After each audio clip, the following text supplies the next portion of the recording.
We act as, an extension of your already existing accounting firm or your CPA team to help them help you leverage these incentives when they're needed. Yeah, a lot of times we can't rely on a CPA to say, hey, you need to do this. And so it is a lot of times something we see, they bring it to their CPAs and they're like, oh, that's a great idea. I'm so glad you found somebody, or let me introduce you. And so that relationship is very much a two-way street.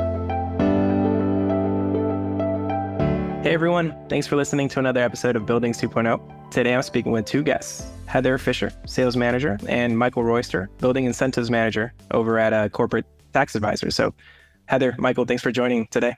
Thank you for having us. We're excited to be here. Yeah, this is awesome. Yeah, let's dive in. So tell me a little bit about, your day-to-day, your journey. So, coming from an architectural background, it's not every day I get to sit down with two folks at the forefront of, tax and incentives, but walk me through maybe a regular day-to-day.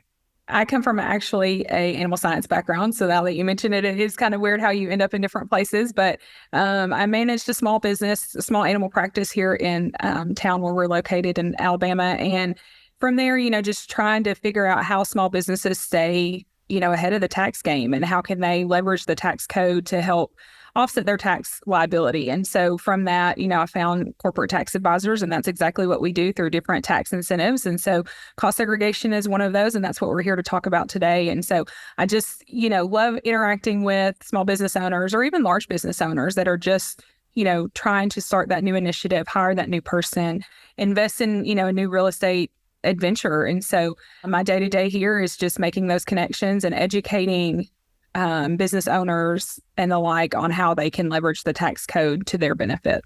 Michael, are you also coming from animal medicine or from a... No, I'm not. I love animals, but I cannot do anything in the medical field. That is not something that I can handle. I'm a civil engineer by degree, and I've worked various engineering roles between working on a mechanical side with welding companies, and then worked for NASA for a while, and then worked in automotive manufacturing, and then looking for changing careers and came across CTA. And I said, why does a tax firm need an engineer? And it was just, I applied and just kind of went on with my life, and they called me. And so I was like, well, let me just see. And so I go do the interview, and I'm like, this place sounds great. It's, I like the culture. And so I hired on, and in September will be 5 years, and this is where I expect to finish everything else. So it's kind of how I got into CTA, and now my day-to-day, it could be performing incentive reports or between cost seg or any green energy study. Could be getting pulled into a meeting and asking by accountants, hey, what does all this engineering work mean? What does a nameplate mean for capacitors and things in the electrical grids and things like that? And they're like, we don't know what this means. We need you to interpret. So that's day to day. Mine is completely up in the air. And just because what's scheduled doesn't mean that that's exactly what's going to happen. Yeah. So I'll tell you, you guys are at the intersection of Heather coming from a small business, Michael coming from engineering. For the folks that don't know what cost segregation is or why it even matters, well, what's the basics? Like how can we even begin to understand why this stuff matters and perhaps who it's relevant for? Cost segregation is relevant for really any business owner, large or small, residential real estate companies that are doing residential rentals, really just anybody that's paying money on a building or owns a building. And so what cost segregation does is that, I'll let Michael dive in deeper, that's his expertise, but we're really taking money that you would be normally getting over 27 and a half years for residential or 39 years for industrial commercial buildings. And we're bringing a portion of that forward so that you're able to then utilize that money today as opposed to in sections over that amount of time. And so it can be really beneficial for, like I said, residential development companies or business owners who are expanding sites to really have money to put back, money that's already theirs just sooner to put back into their next adventure. And, like she said, it's the value of money today versus the value of money over just take a commercial property over 39 years. You want it today. And then if you're a company that you own the property and you have a tax liability, and we can come in and say, hey, we can change your liability and reduce it by this much money, by whatever we're able to look at in your building. And then you can either invest that money back into the company or, whatever you need to do. But our goal is to put money back into the pocket of our clients. One of the other positive things about cost segregation is when we come in and do this work, we're able to separate out different parts of the building. And so those start getting depreciated over time. Well, say you have an HVAC unit that decides it's going to, start crapping out on you and break. And you're like, well, now I've got to replace this HVAC unit. Well, they're able to do what's called a partial asset disposition. And you take it to your accountant and you're like, hey, we had a $40,000 HVAC equipment that we've got on our asset list and we're getting a new one. So you're able to take all of that deduction that you have left and apply it as against your tax liability. And then you now have a new asset. And because it's an HVAC unit, you're able to depreciate all of it because of the Tax Cuts and Jobs Act. So you're getting all this benefit from so many different places because you were preemptive and had a cost seg study done previously. So just to pose maybe a scenario. So I own a commercial building and I just acquired the building for, let's say, $10 million of some sort. I'm aware of cost seg, but I don't know how to even begin getting that service today. Can you walk me through what is like the A to Z process? Like what does it look like today, kind of outside of this like recent product launch that we'll be diving into? But if I'm a commercial landlord, how do I start? And then what are maybe the 3-4 steps that I got to get to ultimately getting one today? Most of them, I would think, but as the owner of the building, you hear about cost seg. So you're like, well, it's taxes. So they're going to go to their CPA. Hopefully their CPA either does them or has an agreement with a firm that does them to where they can rely on them. And we're one of those firms. That's what we base all of our stuff off of. Your CPA is going to recommend somebody to you. If you want to figure it out on your own, you're going to just go and search cost segregation on Google like everybody else does, with anything. But most people are going to rely on what their CPA says. So you're like, well, if my CPA tells me, then that's someone they trust and that's someone they're going to use. That's where most people go because they just go to their CPA. I will say, though, something to note is CPAs are so busy. Their main goal is making sure you pay your tax liability, it's paid on time. They do audit, all of these other things. And so while they may know about cost segregation, it may not be top of their mind. And not because they don't want you to save the money. It's just they have this huge task in front of them every year for several clients. And so, that's really where CTA positions themselves as an educator, that these are available to both the building owners, but also to the CPA. Is like, hey, just a reminder, we're here. This is an opportunity for your clients if they have building owner, or, if they own a building, that they can leverage this. And if they're looking at a tax liability this year, this may be something you want to recommend to them. But we're very much a company that partners with CTA. We act as, an extension of your already existing accounting firm or your CPA team to help them help you leverage these incentives when they're needed. Yeah, a lot of times we can't rely on a CPA to say, hey, you need to do this. And so it is a lot of times something we see, they bring it to their CPAs and they're like, oh, that's a great idea. I'm so glad you found somebody, or let me introduce you. And so that relationship is very much a two-way street, where if you own a building and, they haven't mentioned it, it was definitely something to bring it up to your CPA to look at further.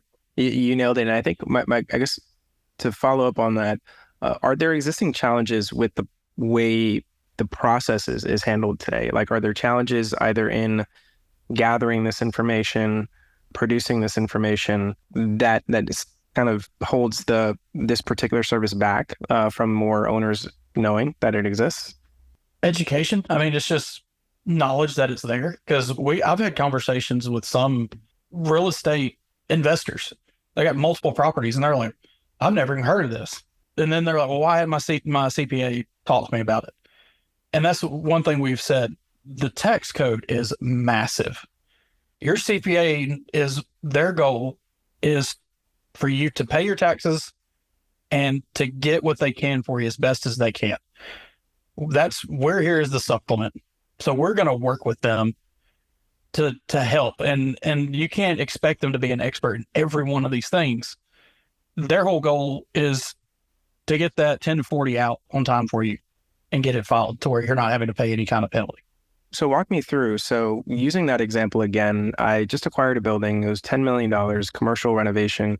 What are some of the benefits that I'm facing here? So I get a cost segregation report. What happens? Let's say you bought a building that from somebody for $8 million, but it needed $2 million in renovation. So you're in a total of $10 million invested into this property. The cost segregation report will look at the original purchase of the building. And if you put it in service with that $8 million, and then we can say, all right, we're going to pull these different assets out. And so about 20 to 25% of that building value, you're able to deduct on your taxes in the first year. So $8 million, you're looking at a $2 million tax deduction. And with, getting down in the weeds and the numbers, that's about $800,000 as a cash benefit that you're able to go against your tax liability. So that's the first thing. Then you've put in this $2 million worth of renovation. The money that doesn't touch certain parts of the building, considering the exterior or the structural, you're able to apply all of that money towards your deduction.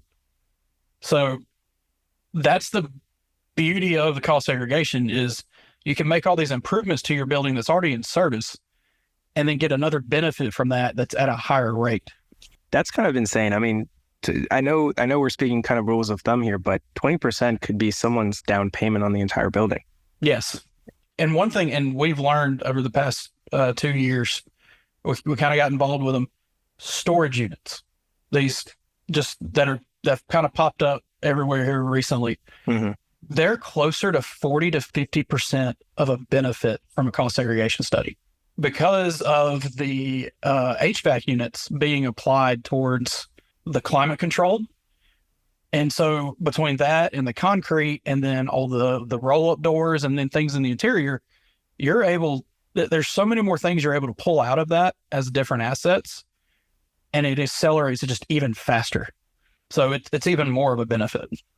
Yeah, I think wrapping my arms around that, like what that actually means is kind of insane. And to your point, is the reason why this is not more widely adopted as a strategy simply because of education? I mean, cost segregation is nothing new in and of itself, or is it? No, it's been around since early 2000s, 1990s.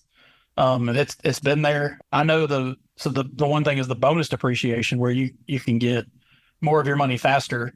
That's been around since 2001. People don't realize it. You rely on your CPA, and if they don't suggest something, then you don't really think about it because you're like, I pay you to take care of this.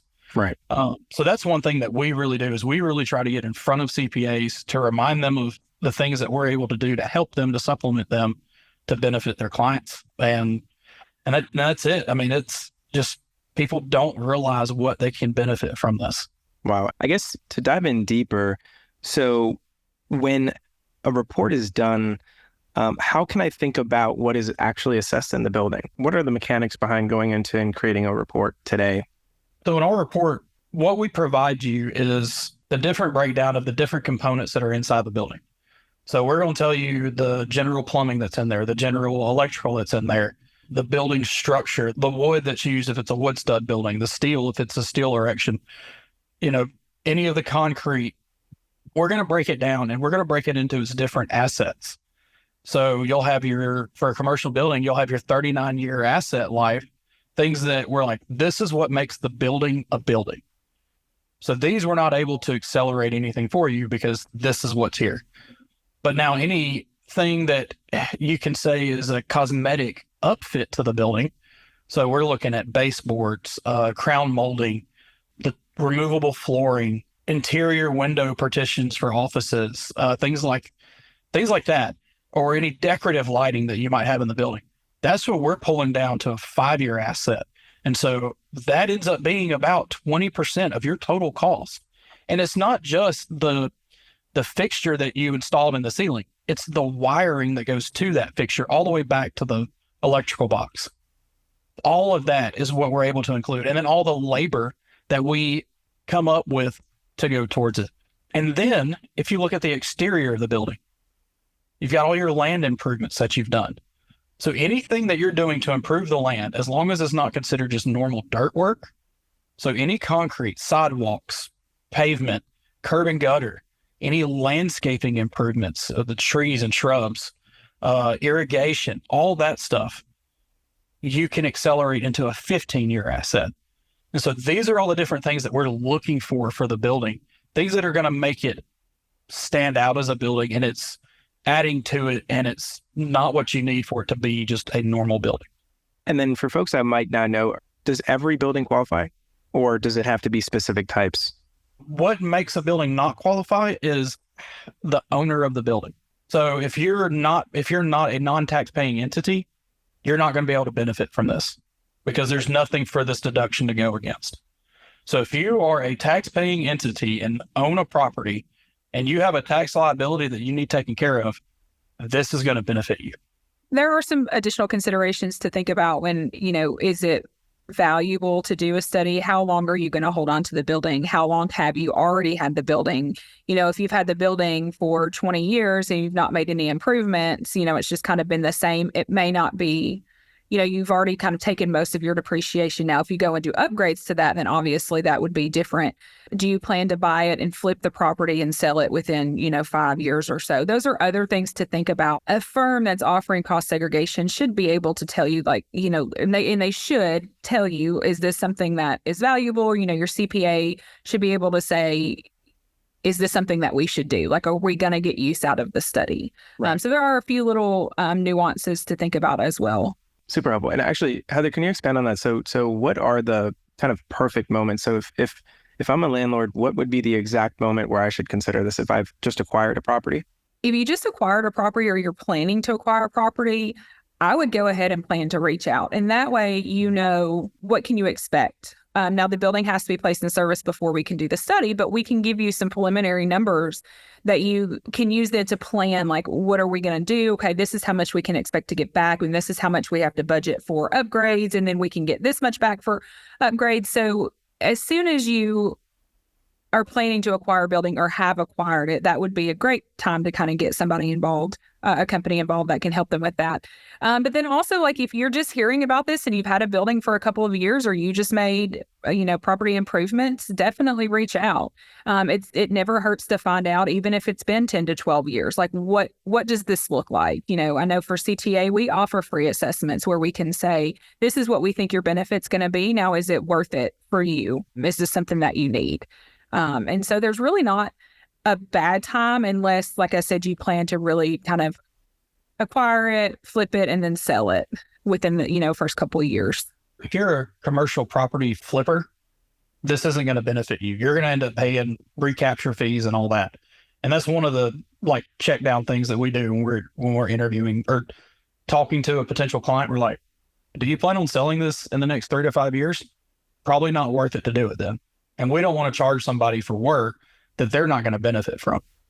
So the other, going off what she said, if you got questions, send us the information. I had a client, and it was for 2023 that we did it on their taxes. Mm-hmm. They bought the building in 2001. It had 15 years left on its depreciation. And we were able to say, you paid $6 million for this building. We still got them a benefit for that one building of almost $1 million for 2023. Wow. So that was 22 years later. Right. Wow. It's still worth it for us to look at it and see what we can do. And that's why we just say, if you got questions, the preliminaries are free for us. Just let us know, and we'll let you know what we're seeing in the current realm, and just say, yeah, this is probably worth it for you to do.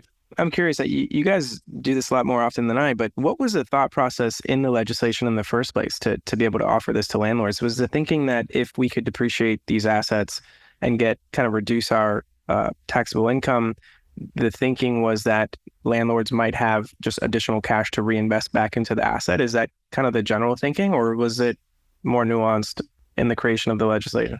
I think it's multiple things. I think it was that of, we have clients with or constituents that own a lot of property. So this is going to benefit them. This is going to help us with our votes.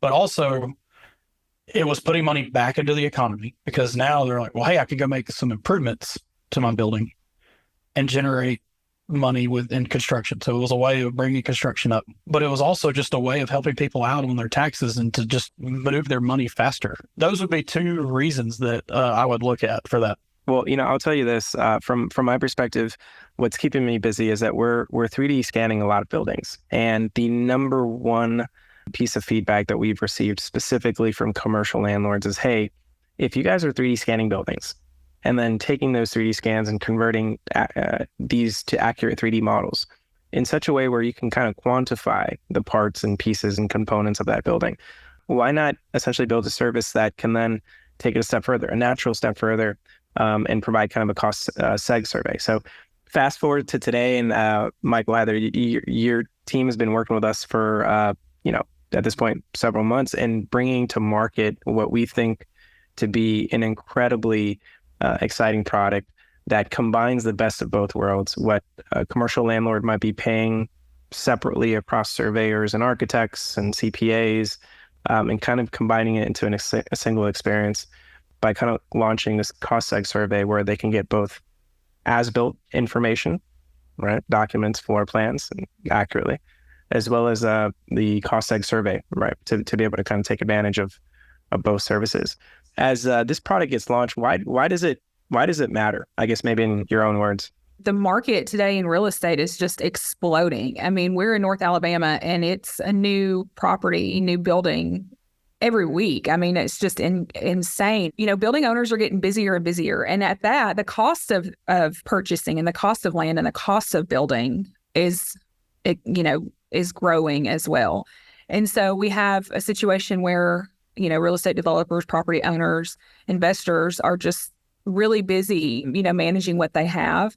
Then also, they're expanding across the country or in different states. And so gone is the time of in-person paper documentation, everybody being in the same building. And so this really brings a couple of things. One, it's all in one place. And so it's really easy and it's streamlined process where they can go to one place, order the scans, order the cost segregation study, and then not have to worry about it. But then all of the people on their team have access to this online. It's in one digital platform.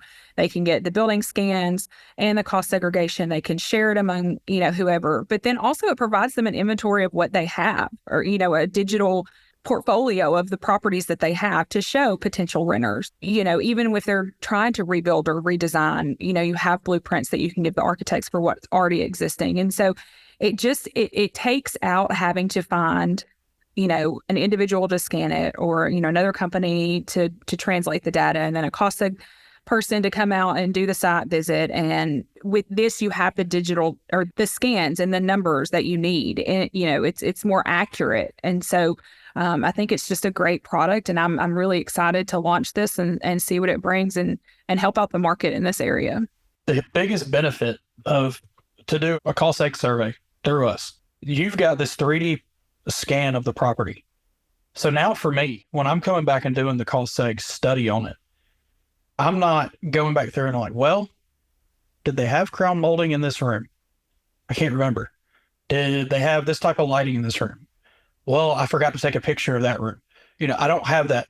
With having this 3D model, I'm like, oh, well, let me just go look at that room and see what's in there. Bam, there it is. So that, to me, that's the biggest benefit, is I don't have to guess and wonder, well, did they have that? Did they not? That sort of thing. I'm like, nope, there it is right there. And then if for some reason your study's ever audited, we're like, here, we've got the building virtually modeled right here. Here's all the pictures. We can defend it even better in an audit if it was ever audited for some reason. Yeah, that's key. It's so important, I guess, when you think about things in first principles, like the power of just being able to use technology as a means to answer some timeless questions. I guess in this case, answering what exactly is in my building, turns out that there's a lot of uses to be able to answer that question accurately, and efficiently. I guess with that, I'm curious to maybe move the conversation at, 5 years from now, what does this particular field look like? Cost seg. Well, I mean, what are maybe some hot takes or predictions as to how this space might evolve? I don't know, because no one else is doing what we're doing. And to me, this in itself is going to accelerate the technology behind cost seg even faster. This is a catalyst, I think, because I mean, let's just be honest, engineers and accountants, we're afraid of change. Like we're like, no, we don't want to do it. And so, and even the cost seg world, you've got what is essentially an engineer and an accountant performing work. So they have their way of doing it, and they're nervous about changing that. And they're like, well, I don't know. I'm just doing what I know.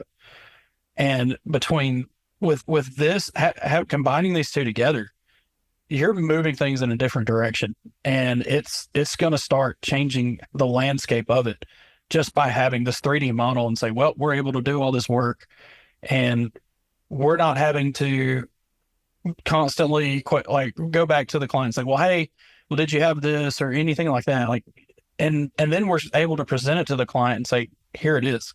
Here's your building in a 3D model. You've met all your permitting requirement for your as-built that you're going to need. And by the way, we also just took out all those components, and we're accelerating your taxes for you. I mean, it's really compelling. You know, when I consider the why now, and I consider some of the big macro changes that have happened both in technology as well as just kind of the evolution of taxes and whatnot. From the technology side, today we have the power to combine LiDAR scanning, which in and of itself is not new, and then taking these scans and converting them to accurate 3D models.